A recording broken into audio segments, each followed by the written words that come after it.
Tonight on News Center, students march to thank Pennsylvania taxpayers. The results of the union referendum. Black violins rock out the performance center, and a Vulcan looks to become an all-time leader. News Center starts right now.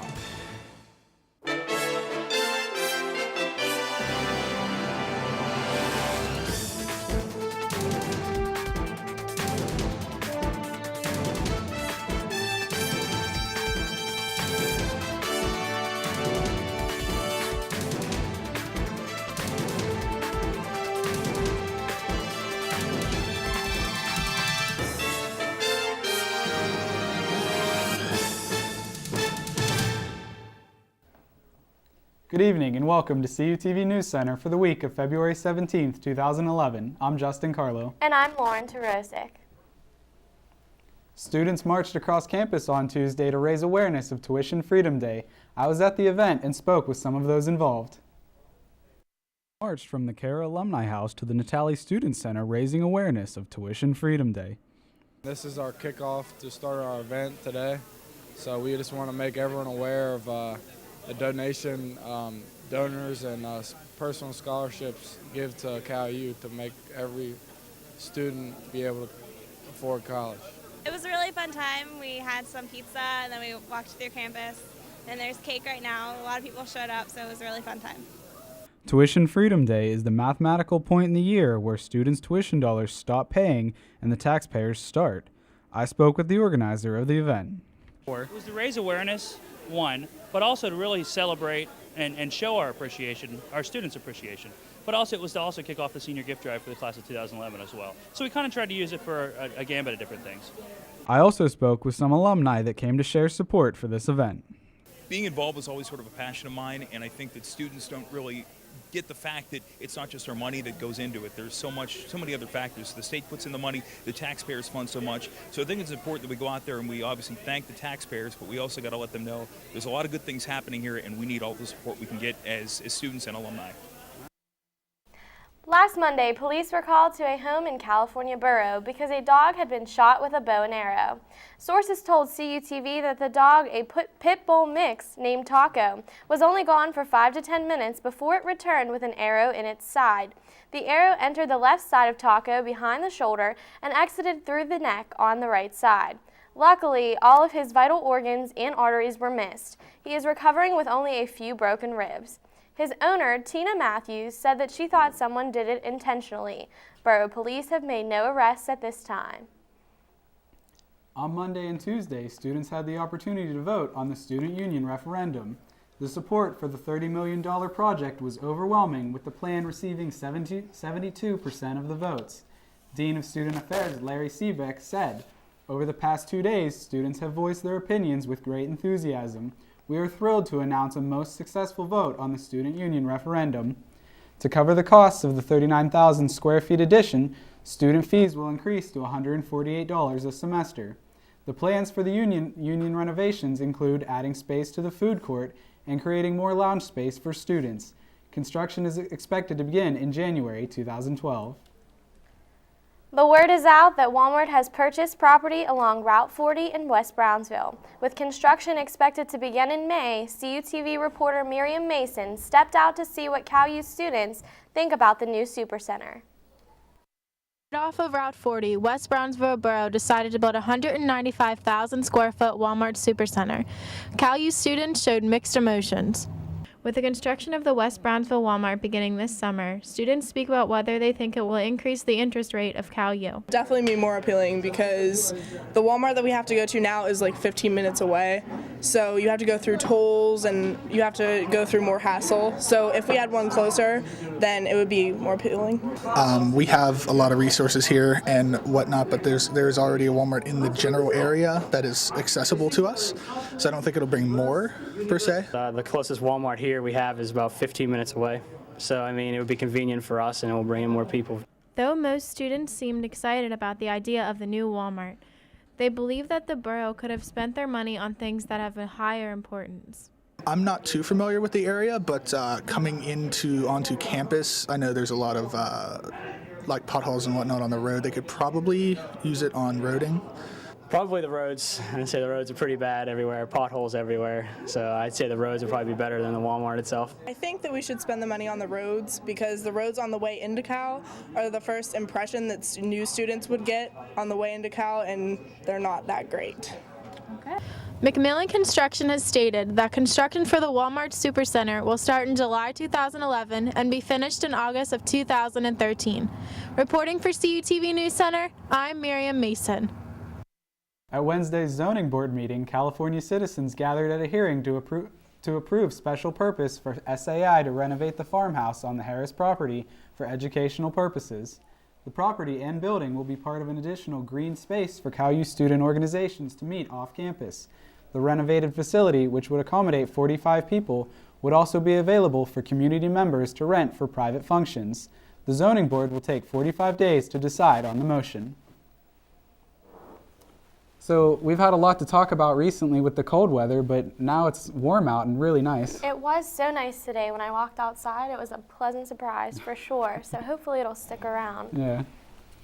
See if this warm February weather will continue when we return with student meteorologist Chris Warner and your weather report. Stay tuned.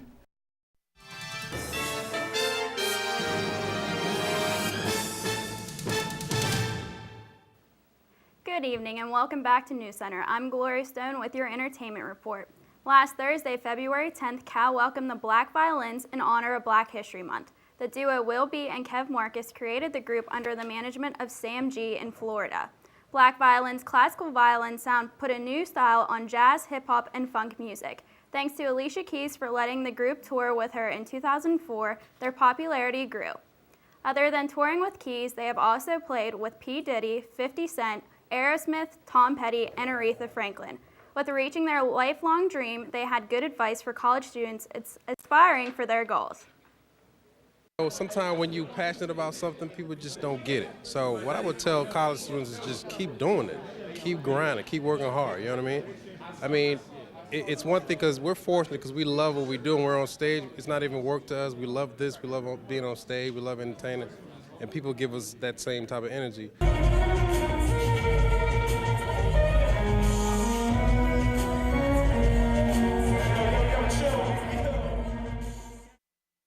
For this week's high school theater, Amber Simcoe traveled to Laurel Highlands High School where they will be performing Bye Bye Birdie. In the late 1950s, teenagers were obsessed with Elvis Presley. The musical Bye Bye Birdie, written by Michael Stewart, is a story about Conrad Birdie, inspired by rock and roll legend Elvis Presley. This show, performed by Laurel Highlands High School students, will be performed a lot differently than it has been in the past. We are taking a very different approach. We're doing it differently than we've seen it from other schools. We're trying to keep it as fun as possible, as lighthearted and upbeat as possible. We're using lots of bright colors and big, colorful costumes, and we're just trying to, we've watched theirs and we've seen our old ones, and we're just trying to make everything a little bit different than the other schools have done it. For Mrs. McAfee, the inspiration she gets is from her other cast members. I think my favorite part would be meeting the cast. It's a great show in general, but the people make the show. It's great to make new friends, and I couldn't have asked for a better experience. And for the musical ensemble director, it's about getting students involved. Well, I've had almost all of these kids in school. They sing for me 5th through 8th grade in choir.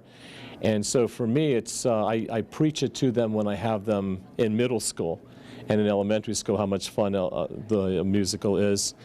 And I just tell them it's a great way to make friends forever, because this is it's a joint effort on everybody's part. We all work together, and it becomes somewhat of a family. Show dates for Bye Bye Birdie will be on March 10th, 11th, and 12th at 7 p.m. For CUTV News Center, I'm Amber Simcoe. This past Sunday, all musicians were at the Grammys held at the Staples Center in LA. Country trio Lady Antebellum won 5 awards, including Record of the Year as well as Song of the Year. Lady Gaga, Jay-Z, and the Black Keys all walked away with the 3 Grammy wins. One upset of the night was when Best New Artist went to Esperanza Spalding instead of Justin Bieber. The award for Best Instrumentalist Soloist Performance went to local Trinity High School grad Paul Jacobs. Is one of Hollywood's famous reality star engaged? Well, magazines Life and Style as well as OK are exclusively reporting that Kourtney Kardashian is engaged to Scott Disick. The two have a child together and have been on a roller coaster relationship over the past seasons of the Kardashians. To see if the engagement is true, sources are saying to watch the finale of Kourtney and Kim Take on New York on E! When the proposing took place. After 7 years in Hollywood, Dwayne "The Rock" Johnson has gone back to where he started from, wrestling. The Rock has starred in The Scorpion King, Walking Tall, The Other Guys, as well as many other movies. The Rock issued a smackdown to The Miz and John Cena on WWE Monday night for WrestleMania. WrestleMania 27 will be held at the Georgia Dome in Atlanta on April 3rd. Coming to the Vulcan Theater this week is the animated film Megamind, starring Will Ferrell, Brad Pitt, and Tina Fey. Supervillain Megamind finds himself quite bored after killing the hero Metro Man. He then creates a new superhero Titan, but instead of using good powers, Titan tries to destroy the world. To see if he succeeds, showtimes are at 4 and 8 p.m. So how do you guys feel that The Rock is no longer in Hollywood? You know, I never really watched wrestling, so I can't say that I'm excited to see him back, but I wish him luck in that endeavor. I'm personally really excited to see that he's back wrestling because that means he will no longer be acting. Thanks, Gloria. You're welcome. See how the Vulcan basketball teams matched up against Slippery Rock on Wednesday when we return with Will Moore in your sports report.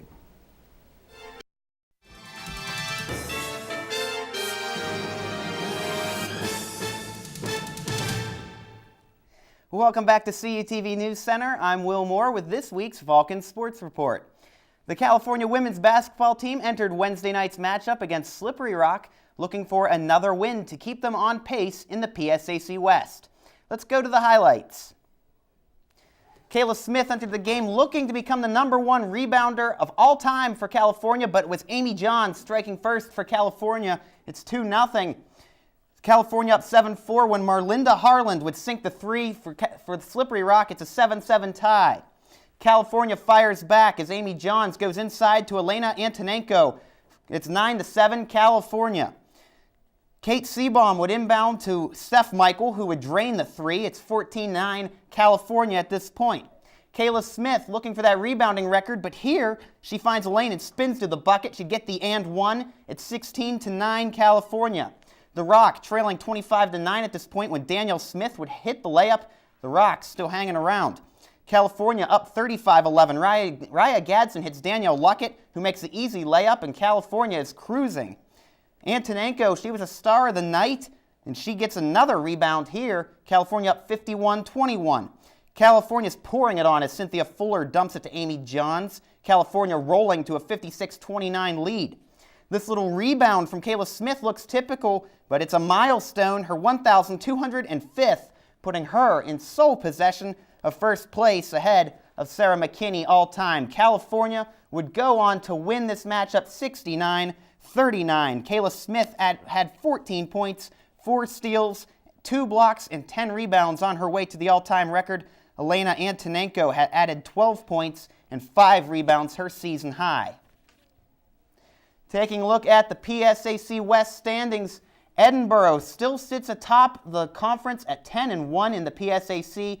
Indiana at second at 8-2. California with last night's win improves to 8-3. Mercyhurst, Lock Haven, Gannon, and Clarion rounded out with Slippery Rock down there at the bottom, 1-10 in the division. Following the women's dominating win, the Vulcan men would try their luck against the Rock as well. California would need a big win to stay in contention in the PSAC West standings. Could California check the Rock into the SmackDown Hotel? Let's go back to Hamer Gymnasium for the highlights of this game. California needs a win in this situation in order to get them back into the playoffs, but it would be Chad Tipton hitting the 3-ball early. He would have the hot hand early in this contest as he would make the second 3-ball of the game to put California up 6-0.